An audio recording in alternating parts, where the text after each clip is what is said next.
Ahora sí. Ahora sí, perfecto, listo. Bueno, buenas tardes. Como el doctor Fernández me presentó, yo soy Shirley Lamprea, residente de primer año de cuidado intensivo pediátrico. Hoy vamos a hablar de tres electrolitos que nos hacían falta en el módulo: calcio, fósforo y magnesio. Entonces, para empezar, este es nuestro contenido. Vamos a hablar de las diferentes formas de cómo se realizan las homeostasis de estos tres electrolitos, y queríamos traer a presentar también cómo se interactúa la vitamina D en este papel, en la regulación que hace esta vitamina, en la regulación tanto del calcio y del fósforo, y cómo se unen estas vías metabólicas en un ejemplo que puede ser la vitamina D. Vamos a ver cómo las alteraciones tanto a nivel gastrointestinal como renal o de metabolismo óseo o de algunas hormonas interfieren en esta regulación de estos tres electrolitos. Entonces, para empezar, vamos a empezar por el calcio. El calcio es un metal divalente, es el quinto elemento más abundante de la corteza terrestre, pues el del cuerpo humano, y se encuentra en nuestro cuerpo aproximadamente en los niños en unas concentraciones normales de 8.8 a 10.4 miligramos por decilitro. Y este calcio va a estar en diferentes presentaciones o de diferentes formas de fracciones de presentarse. Va a estar como un calcio iónico libre, que es la forma activa, que entre el 40 o el 50% es lo que se registra en la literatura, entre el 40% a un 46% unido a proteínas plasmáticas, que tiene una significancia variable y que usualmente depende de la unión sobre todo a la albúmina, y es donde nosotros hacemos las evaluaciones de las correcciones dependiendo de las globulinas y de las concentraciones séricas de albúmina. Y una pequeña menor cantidad, el calcio unido a unas fracciones complejas que puede ir desde 7% hasta el 10%, que es ese calcio que está unido a las formas como citrato, fosfatos y bicarbonato, que no tiene pues que tiene una significancia un poco más variable. El calcio tiene diferentes funciones, desde la transmisión de impulsos nerviosos, excitabilidad celular, contracción neuromuscular, funciones celulares, coagulación sanguínea, la adherencia celular, las secreciones hormonales, los procesos enzimáticos, sobre todo los ligados con las lipasas y la amilasa, y un papel muy importante es la formación osteoide para la mineralización ósea a largo plazo. Como ustedes se pueden dar cuenta en la imagen que se ve a la derecha, el calcio depende de tres elementos muy importantes: la absorción gastrointestinal, de la reabsorción en el riñón y del intercambio que hace este elemento en los huesos. Cuando se logra un control adecuado tanto del tracto gastrointestinal, el riñón y los huesos, logramos una adecuada homeostasis. Pero vamos a ver qué pasa en cada uno de estos lugares. Entonces, aproximadamente, depende de donde uno evalúe la literatura, depende también del grupo de edad, el calcio que vamos a ingerir en la dieta va a ir desde 800 a 1000 gramos al día, que es el calcio que usualmente, dependiendo de las concentraciones dietarias, se van a ir en la dieta. Pueden ir en concentraciones mucho más menores o un poco mayores, dependiendo de las cantidades de la dieta ingerida. Esa absorción, ese calcio de esa ingesta diaria, pues es el principal fuente, es el principal fuente de dónde adquirir ese calcio diariamente. Más o menos, cuando se ingiere aproximadamente 1 gramo o 1000 miligramos, se excretan aproximadamente 800 miligramos de calcio en heces y 200 miligramos de calcio en orina. Pero vamos a ver cómo funciona cada uno de esos elementos para lograr una adecuada homeostasis y tener esos equilibrios en las concentraciones de calcio sérico. Entonces, a nivel gastrointestinal, la absorción de calcio es relativa, depende de múltiples factores, principalmente la ingesta dietaria. Y la absorción de calcio se va a ver exclusivamente en el duodeno, yeyuno y en el ilio. Por eso ciertos pacientes que tienen alteraciones en estas zonas anatómicas gastrointestinales van a tener deficiencias nutricionales de este electrolito. Entonces depende de la longitud que tengamos de cada uno de esos segmentos. Entonces se requieren pues pequeñas cantidades de calcio para que se logre una adecuada absorción y absorción pues gastrointestinal. Entonces hay unas variaciones pues intestinales que no van a ser lineales. La eficacia pues de esa absorción del calcio va a variar inversamente proporcional a la ingesta dietaria.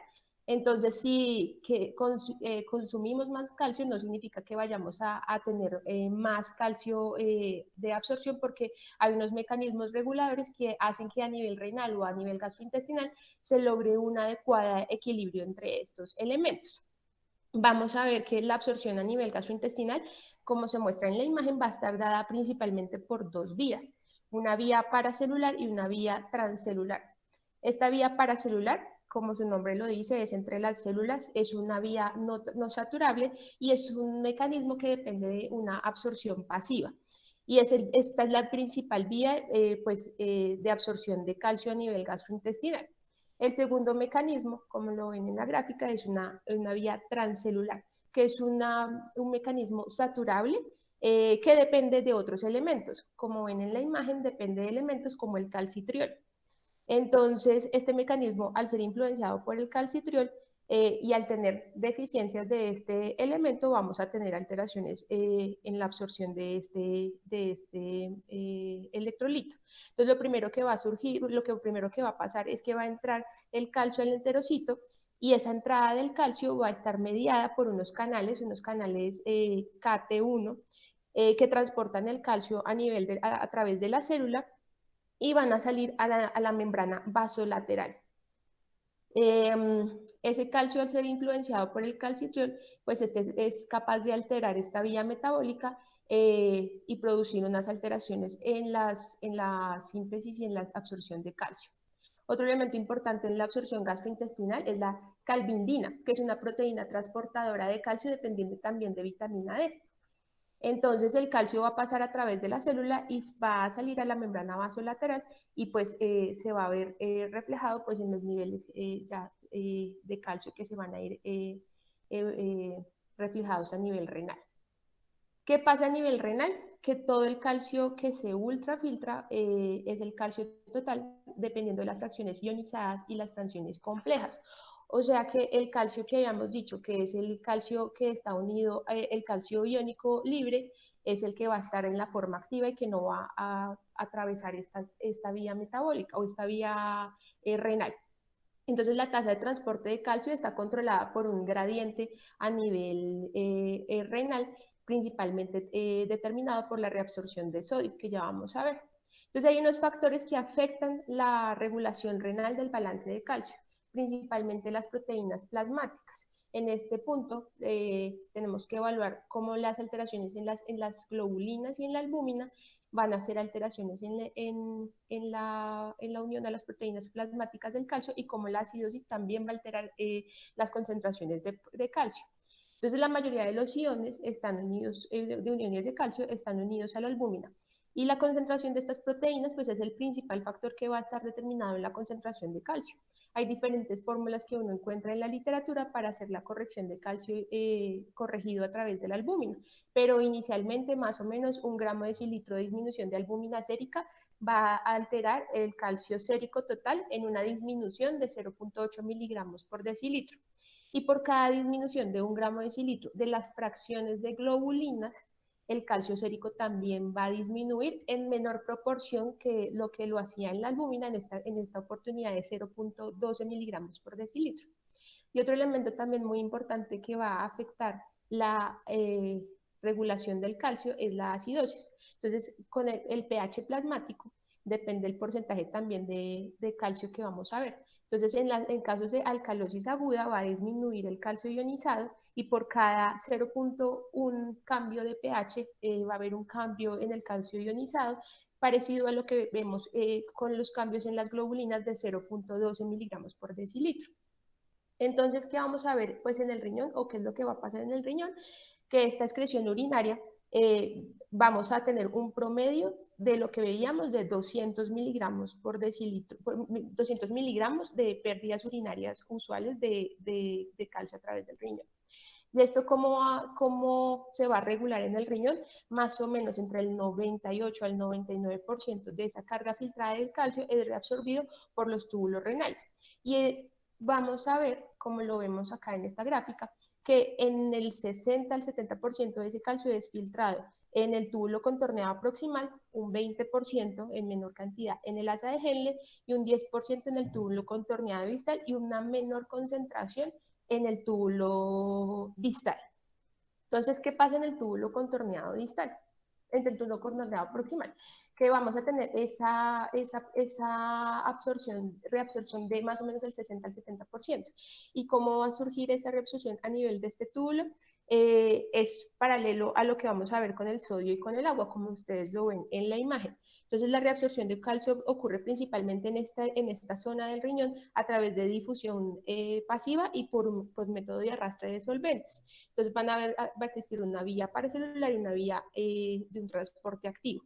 Entonces la vía paracelular va a ser el principal transporte que va a ser encargado del 80% de la reabsorción de calcio en este segmento de la nefrona a través de este mecanismo de transporte. ¿Y cómo van a surgir? Pues a través de dos pasos. El calcio va a entrar a la célula o va a entrar al fluido tubular a través de la membrana pues, apical y este va a salir a través de la membrana vasolateral. Y otro transporte pues, activo que constituye pues, una menor cantidad de más o menos el 10 al 15% del calcio total. En este punto, la reabsorción de calcio en estos túbulos también va a estar mediada por diferentes hormonas o por diferentes elementos, como va a ser la PTH o la hormona paratiroidea y la calcitonina. Hay que resaltar que no se produce una reabsorción de calcio pues muy significativa pues dentro de la asa de Henle, como ven en la gráfica, más o menos un 20%. Y que hay otros transportadores, otros cotransportadores, como lo ven en la imagen, que van a depender de los canales de sodio y de potasio a nivel pues, de la médula externa, que son los que generan esa fuerza impulsora para generar ese paso paracelular de calcio. Bueno. A nivel del asa de la rama ascendente gruesa, más o menos van a ser filtrados el 20% de calcio de lo que se ha pasado a través de esta zona.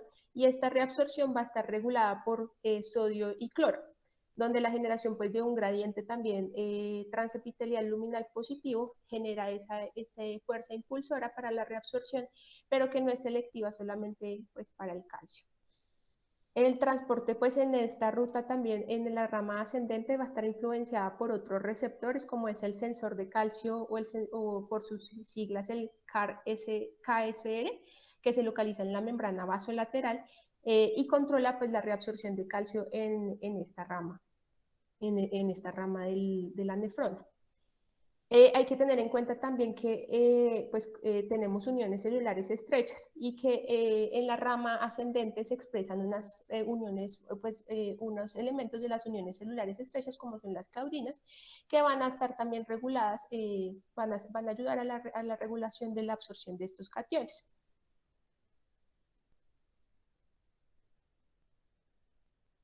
Bueno, y para terminar, cómo se hace la regulación de calcio a nivel del riñón, el túbulo contorneado distal, donde ocurre más o menos el 15% de la carga filtrada que se reabsorbe en el túbulo contorneado distal.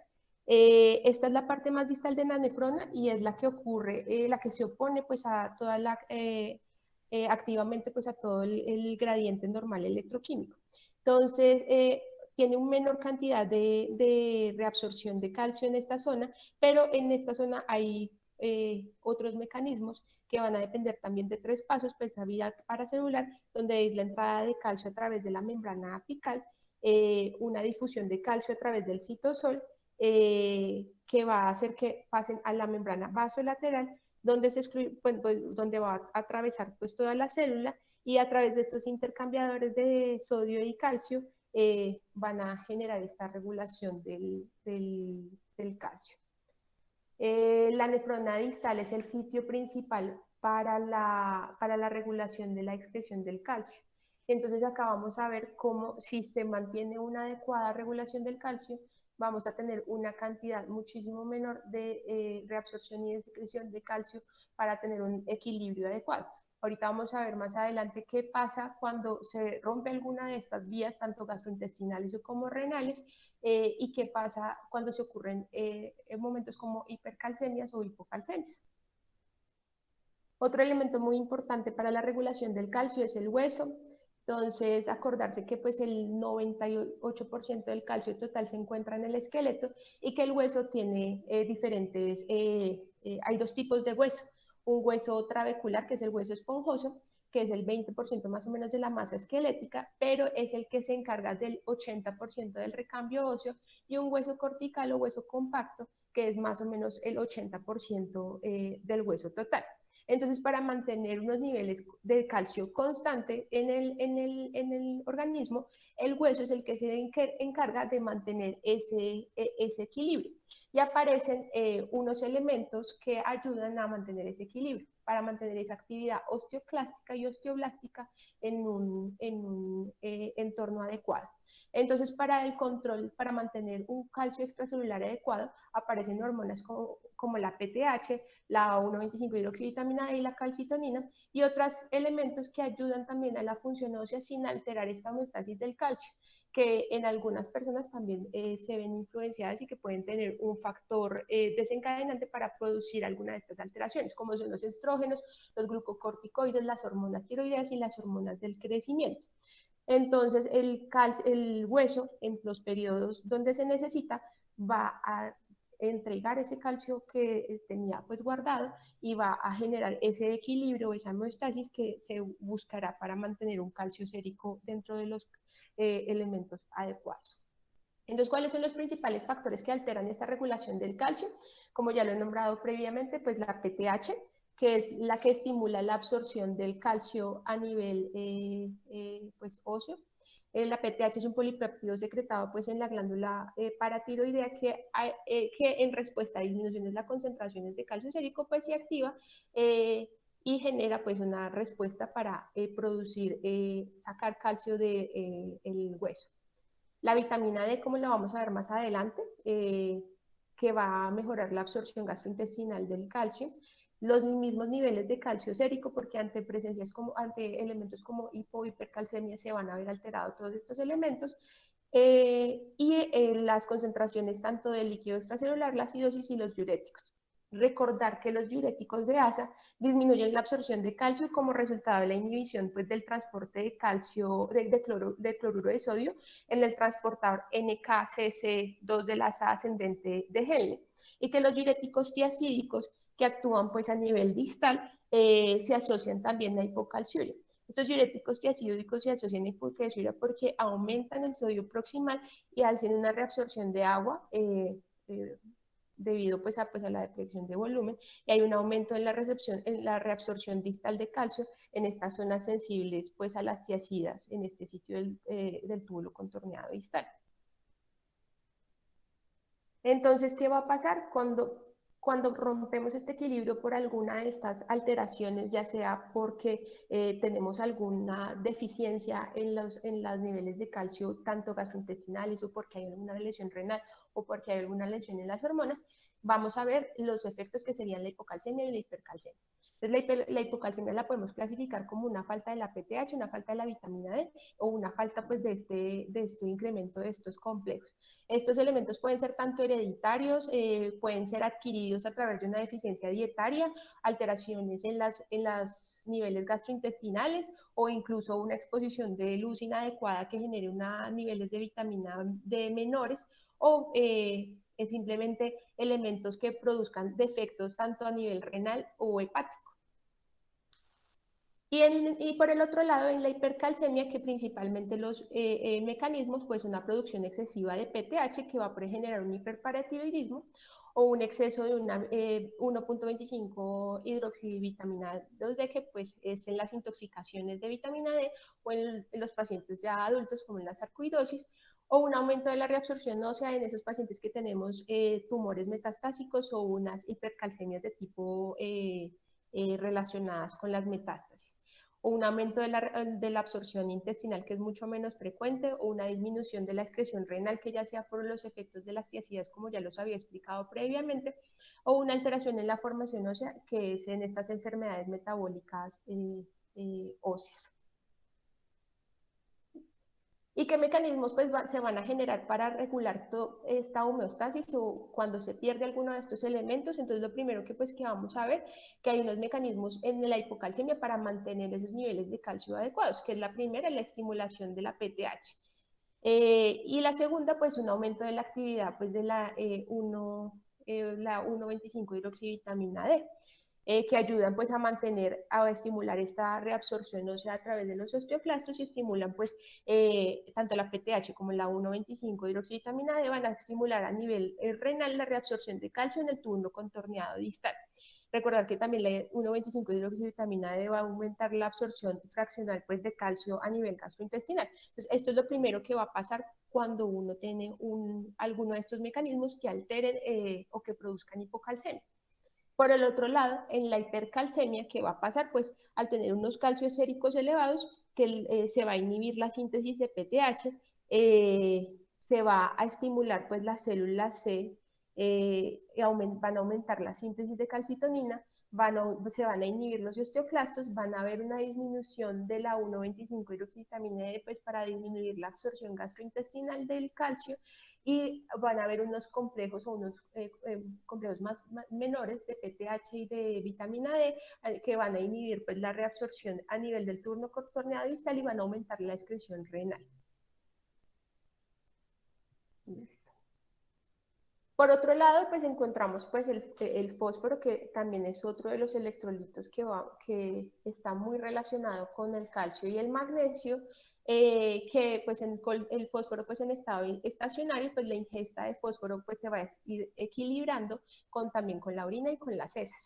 Más o menos la ingesta de fósforo o los niveles de fósforo van a depender de esos alimentos ricos en fósforo.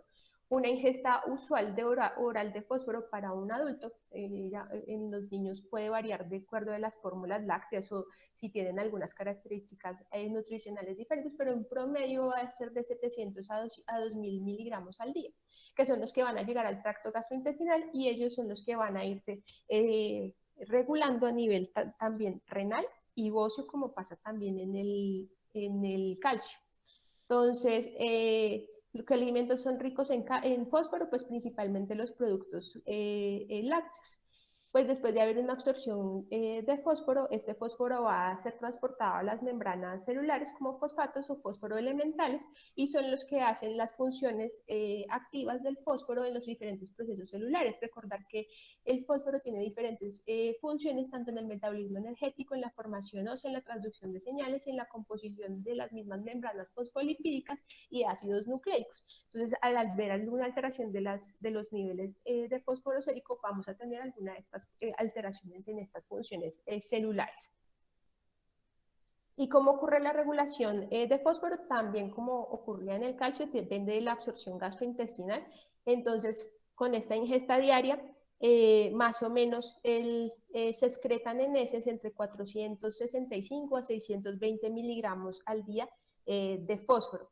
Y en el enterocito o a nivel gastrointestinal, la absorción intestinal de fósforo está mediada por diferentes cotransportadores. El cotransportador tipo 2B, que es mediado por sodio y fósforo en la membrana luminal del intestino a nivel del enterocito. Entonces, este cotransportador es el que regula la ingesta o regula el equilibrio de fósforo a nivel de este momento o a este nivel del enterocito. Entonces, así como ocurría con la vitamina D, pues va a ocurrir en este punto con este cotransportador, que se habla que más o menos la reabsorción de fósforo va a ser mayor en el duodeno y en el yeyuno y va a ser menor en el ilio. Al igual que ocurría con el fósforo, depende de las longitudes intestinales para generar una menor o una mayor absorción del fósforo. La regulación del fósforo, por otro lado, pues a nivel renal, el mantenimiento pues, de estos niveles de fósforo van a depender de la reabsorción y pues, del filtrado glomerular. En adultos normales o en adultos pues, sanos, entre 3.700 y 6.100 miligramos de cilitro de fósforo es filtrado por el glomérulo. que eso significa que entre el 75 al 85% de la carga diaria filtrada es reabsorbida por los túbulos renales. Vamos a ver cómo ocurre esas diferentes reabsorciones en los diferentes segmentos del túbulo renal. Entonces, como ocurría también con el calcio, el principal elemento, el que va a tener mayor importancia en la reabsorción de fósforo a nivel renal va a ser el túbulo contorneado proximal, donde va a tener más o menos el 85% de la zona de reabsorción. Entonces, en el túbulo contorneado proximal, como vamos a ver en esta gráfica, depende también de diferentes cotransportadores. Entonces, el transporte de este fósforo a nivel luminal va a depender de este transportador NPT2A, que es un transportador pues dependiente de energía, y el transportador NPT2C y el transportador PIT2. Que estos van a ser regulados por el sodio, por el fósforo y por el fósforo también. Entonces, estos cotransportadores lo que hacen es transportar o intercambiar fosfatos, pues fósforo con sodio, y están colocados pues en la membrana del borde en cepillo y utilizan energía para ese transporte de sodio como un gradiente para mover ese fósforo filtrado pues en la zona luminal de la célula. Esa cantidad de fósforo pues reabsorbido pues es filtrado y pues está determinado por estos diferentes cotransportadores. Entonces, así como en algunas entidades donde se ven alteradas estos dos cotransportadores, como en algunas pues mutaciones específicas van a verse alteraciones en estos niveles de fósforo por una alteración en la reabsorción en el túbulo contorneado proximal. Hay que tener en cuenta que los cambios en el pH también afectan ese transporte al nivel de estos cotransportadores. Entonces, para mantener pues, un adecuado transporte, el pH tiene que estar entre 6.5 a 8. Cuando se altera ese transporte, esa zona de pH, va a haber una alteración en estos transportadores. También hay que tener en cuenta que estos transportadores o esta reabsorción a nivel renal va a estar o va a depender de diferentes factores también hormonales o metabolitos a niveles general, que vuelve a aparecer la PTH, aquí muy importante el factor de crecimiento fibroblástico 23, que el factor de crecimiento fibroblástico 23 va a aumentar o va a generar una disminución del transporte de fósforo a nivel de esta zona. También la 1.25 hidroxivitamina D, vuelven a aparecer los glucocorticoides, el estrógeno y las hormonas tiroideas y, como habíamos mencionado antes, la acidosis. Entonces, ¿qué pasa en esas alteraciones del balance pues, de fósforo? Entonces, lo primero, pues en la hipofosfatemia va a haber un desplazamiento de fósforo del líquido extracelular pues, a las células, que va a estar relacionada con una disminución de una absorción gastrointestinal o un aumento de la excreción renal de fósforo. Esto también puede estar relacionado con una disminución activa de los transportadores. ¿Cuáles son las causas pues, más frecuentes de todo esto? Pues lesiones sobre todo renales o que haya una disminución de la ingesta de fósforo o unas alteraciones gastrointestinales, ya sean diarreas o el uso pues, de laxantes que pueden alterar esta absorción. Por otro lado, en la hiperfosfatemia, lo que principalmente se va a ver es en las alteraciones que producen lesiones renales. Entonces, a medida que desciende la tasa de filtración glomerular, los niveles de calcio sérico también descienden y como el calcio y el fósforo pues van a estar unidos, el fósforo sérico también va a ir aumentando. El aumento del fósforo también va a estimular la PTH y como vimos en las diapositivas previas, lo que va a hacer el efecto de la PTH. El factor de crecimiento fibroblástico 23 se ve estimulado en la hiperfosfatemia y ese factor de crecimiento fibroblástico 23 produce un aumento de la excreción urinaria de fósforo y una disminución de la 1,25 hidroxivitamina D, que recordando pues todo lo que se dijo previamente va a generar todos estos mecanismos compensatorios. ¿Qué pasa? Que pues como vimos en toda esta presentación, uno de los elementos que se ven alterados en el balance del fósforo, pues va a ser la hormona paratiroidea. Acá pues un ejemplo que es lo que ocurre cuando hay una alteración en una enfermedad renal crónica, cómo se altera cómo se aumenta esa pues, retención de fosfatos y cómo ese aumento del factor de crecimiento fibroblástico 23 va a estimular la disminución de la 1.25 hidroxivitamina D y va a generar esa estimulación, un aumento de hormona paratiroidea, generando pues un hiperparatiroidismo secundario y una regulación diferente con un aumento de calcio y de fósforo y de un factor de crecimiento fibroblástico 23. Por otro lado, pues tenemos que evaluar también el metabolismo pues, del magnesio. Recordar que el magnesio es el segundo catión más abundante al interior de la célula y es el cuarto catión más prevalente en el cuerpo. Y que un contenido aproximadamente en el cuerpo, que es lo que nosotros tenemos, que es de 1750 a 2400 miligramos de magnesio en el cuerpo, va a estar dividido o va a estar en diferentes fracciones, como en el hueso, en el músculo y en los tejidos musculares. Entonces, más o menos, el magnesio que está en el hueso es el magnesio que se intercambia libremente, donde el magnesio extracelular, perdón, va a ser más o menos el 1% de todo ese magnesio total, y que tenemos unos magnesios unidos a proteínas plasmáticas. Usualmente nosotros lo que vemos es el magnesio pues sérico total, con sus formas tanto ionizadas libres, que son las fisiológicamente activas y que es la importante en las funciones fisiológicas. Hay estudios donde han evaluado solo estas fracciones séricas, tanto ionizadas pues, o libres, pero pues es difícil de llevarlos a la práctica clínica. Recordar que el magnesio es un cofactor muy importante en diferentes procesos intracelulares, como en la generación de adenosintrifosfato, es un agente estabilizador de la membrana y por eso se usa en diferentes patologías que pues también el magnesio se requiere pues para mantener una integridad de las proteínas intracelulares y los ácidos nucleicos.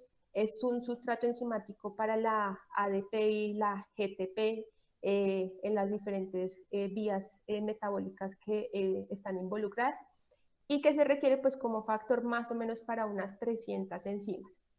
Es un regulador también del calcio iónico, por eso muchas veces cuando vemos alteraciones en los niveles de magnesio, vamos a ver también alteraciones en el calcio y por eso necesitamos también corregir de la mano tanto el calcio como el magnesio.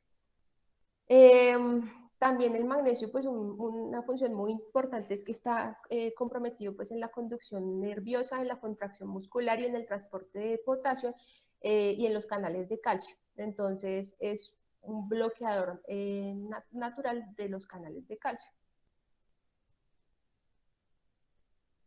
Parece ser pues, que el magnesio no tiene una regulación hormonal muy importante, pero al ser un electrolito que está mediado por los electrolitos que vimos previamente, las mediaciones hormonales que vimos previamente van a terminar afectando también la homeostasis del magnesio. Entonces, ¿cómo va a ser esta regulación del magnesio? Un promedio también de una ingesta dietaria de 300 miligramos al día. Se van a excretar en heces más o menos 100 miligramos de magnesio y otros 100 miligramos de magnesio a través de la orina, donde un tercio de ese magnesio va a ser reabsorbido a nivel de intestino delgado y en colon. Por eso, pues hay que tener en cuenta también que la deficiencia de magnesio puede pues, disminuir la liberación del calcio óseo y pues puede incrementar incrementa pues también el calcio óseo. Más o menos el 70-80% del magnesio es ultrafiltrado en el glomérulo, como lo vamos a ver, y un 15 al 25% se reabsorbe en el túbulo próximo. Entonces, ¿cómo va a ser la regulación del magnesio? Principalmente pues a nivel gastrointestinal. El nivel gastrointestinal del magnesio tiene dos vías, una vía paracelular y una vía transcelular. Una vía transcelular que es saturable y una vía paracelular que no es saturable, como lo ven en la gráfica que está representada a la izquierda. Entonces, la absorción transcelular pues, del magnesio está permitida por el potencial pues, del receptor transmembrana de este elemento que es el TRMP, que es el receptor transitorio melastatino catiónico que tiene diferentes canales. Y un transporte paracelular que depende pues, de la electricidad transepitelial de la célula. A nivel renal, como ocurre también con los electrolitos previamente mencionados, pues el magnesio va a tener una regulación a nivel de esta zona del cuerpo, donde a diferencia de lo que vimos con los otros elementos que ocurrían principalmente en el túbulo contorneado proximal, acá el túbulo contorneado proximal va a tener una regulación un poco menor de una reabsorción de más o menos solo el 10 al 20%, pero en zonas como el túbulo contorneado proximal o el HGN le van a tener un poco mayor del 70 al 10%. Entonces, a nivel proximal, ese magnesio es filtrado y se reabsorbe en ese túbulo por una vía paracelular que es apoyado pues un gradiente electroquímico que es generado por un gradiente entre el agua y el transporte de sodio y que es impulsado ese magnesio a través intraluminal por ese potencial luminal positivo. Y a nivel de la rama ascendente gruesa y el túbulo contorneado distal, donde se absorben las mayores cantidades de magnesio, ocurre más o menos el 40 al 70% de la absorción del magnesio filtrado y que también se ve evaluado por esa gradiente transepitelial luminal. Entonces, ¿cómo vamos a manifestar esas alteraciones en el balance pues, del magnesio? Primero, pues hay diferentes elementos, tanto gastrointestinales, renales o en la redistribución que se hace a nivel de los diferentes compartimentos pues, del cuerpo que pueden alterar o pueden generar hipomagnesiemias. Y van a haber elementos, principalmente el más característico es la enfermedad renal crónica que reduce la excreción urinaria de magnesio. Y otros elementos pues como los enemas, los abusos de los laxantes o las respuestas a diferentes enfermedades metabólicas como las lisis tumorales y las convulsiones y algunos casos de cetoacidosis que pueden generar hiper o hipomagnesemia. ¿Cómo se va a ver manifestado estas alteraciones en el magnesio? Principalmente recordar que a través de estas diferentes vías celulares el magnesio se va a estar relacionado en el 60 o 65% con disminución del potasio, como lo veíamos en la charla de la semana pasada. Y que la hipocalcemia también puede estar relacionada pues, con la hipomagnesemia por su efecto supresor sobre la PTH y efectuando pues, esta hipomagnesemia. Recordar que la hipomagnesemia produce pues, unas alteraciones en la excitabilidad neuromuscular, unas alteraciones electrocardiográficas y unas alteraciones en el tono arteriolar. Por el otro lado, la hipermagnesemia lo que primero va a producir son las alteraciones gastrointestinales y las alteraciones neurológicas, también como los efectos cardiovasculares. Es de recordar, pues, como lo vimos en la charla pasada, las alteraciones en el túbulo contorneado y proximal, como enfermedades como el síndrome de Bartter, que van a producir unas alteraciones, unas mutaciones en los cotransportadores NKCC2 o NCC2, como en el síndrome de Gitelman, van a producir las dos hipomagnesemias y van a producir alteraciones pues, que son las que estamos viendo en estos casos como la hipocalciuria y pues la hipocalcemia que se veía en la charla pasada. Y por último, pues ya para unir estos tres electrolitos, una de las vías metabólicas donde podemos ver estas alteraciones de estos electrolitos es la vitamina D. Recordar la importancia de la vitamina D en diferentes funciones, no solo en el metabolismo del calcio, del fósforo o el magnesio, sino de todas esas funciones que puede tener la vitamina D en diferentes órganos, que pues no la vamos a tocar en esta presentación. Para muchos autores la vitamina D no es una sola vitamina, sino es una hormona porque cumple diferentes efectos. Recordar que la vitamina D, pues el principal elemento de donde nosotros la adquirimos o de donde nosotros la sintetizamos es a través de la exposición solar a la radiación de los rayos ultravioleta. donde esa exposición solar va a hacer un cambio conformacional pues, de la vitamina D a convertirse en una previtamina D3 que se convierte pues, en vitamina D y que ante esa exposición solar va a generar esos elementos activos de la vitamina D. Recordar que nosotros también tenemos una forma de vitamina D que podemos adquirir a través de la dieta, que es de menor significancia biológica, pero que la principal es a través de la exposición solar. Entonces, recordar que la vitamina D en la circulación pues está unida a una proteína fijadora de vitamina D que se transporta al hígado, donde allí esa vitamina D va a ser convertida en vitamina D25 hidroxilasa, en 25 hidroxivitamina D, que esa es la principal forma circulante de vitamina D en el cuerpo, que es la que usualmente nosotros medimos y que es la que, como recordamos en lo que dije en las primeras diapositivas, es la que va a tener esos efectos a nivel renal y a nivel gastrointestinal, tanto para potenciar esa absorción gastrointestinal de calcio y de fosfato, o en el riñón también para generar una potenciación de esta absorción o de esta filtración de vitamina, de estos electrolitos. Recordar que esta 25-hidroxivitamina 2D suprime pues también la síntesis de PTH y la proliferación pues de estas células paratiroideas y pues como ya lo vimos previamente va a hacer todos sus efectos tanto metabólicos en los diferentes efectos para regular tanto gastrointestinal o renal la vitamina D y el calcio, el fósforo y el magnesio.